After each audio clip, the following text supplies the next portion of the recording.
So anytime we're writing body paragraphs, we want to remember the letters A, C, E.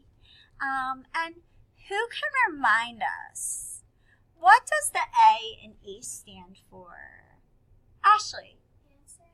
Answer. Exactly. So when you're answering today, you're going to want to think of an example that supports your thesis statement.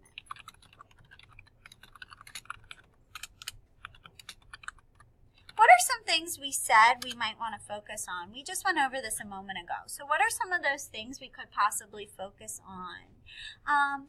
Tell me one, Olivia. A way to manage stress, right? Great. Choose someone else.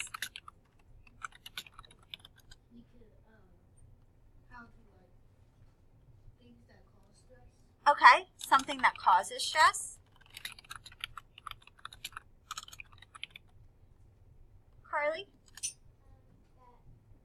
you can give examples of how to manage it, or different techniques.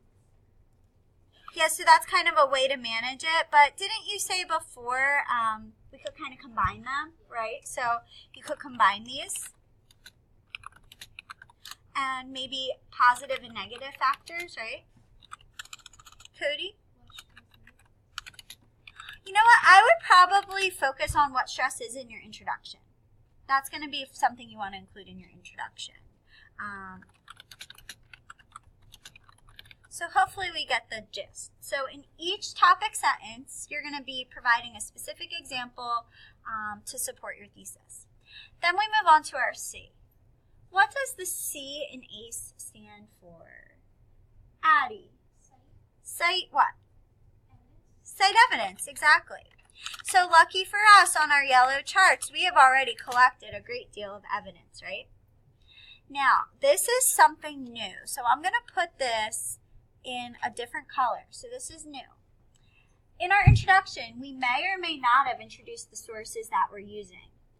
But since we did research for this essay, we definitely need to give credit to our source.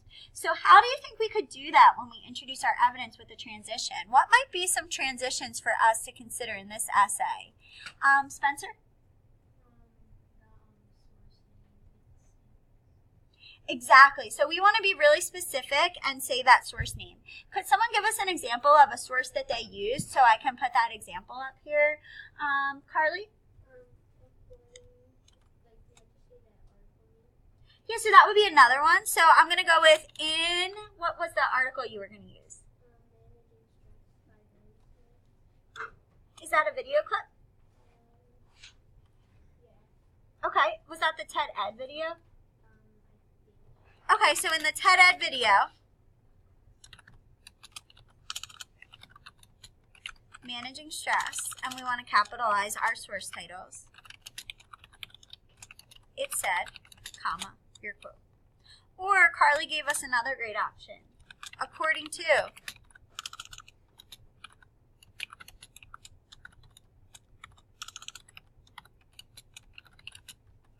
So you could use either of those options, but you definitely want to make sure you have the name of your source this time. Okay, so after we cite our evidence, we have our final and most important step. What does the E in ACE stand for? The E in ACE stands for what, James? Evaluate. Not evaluate. Or explain. Explain or, Lizzie? Elaborate and explain, right? What are some transitions we talked about using to introduce our elaboration? Olivia? This reveals. That's a great one. So you could say this reveals. What else could we say? Cody? This shows. Carly? This proves. And here's another new one.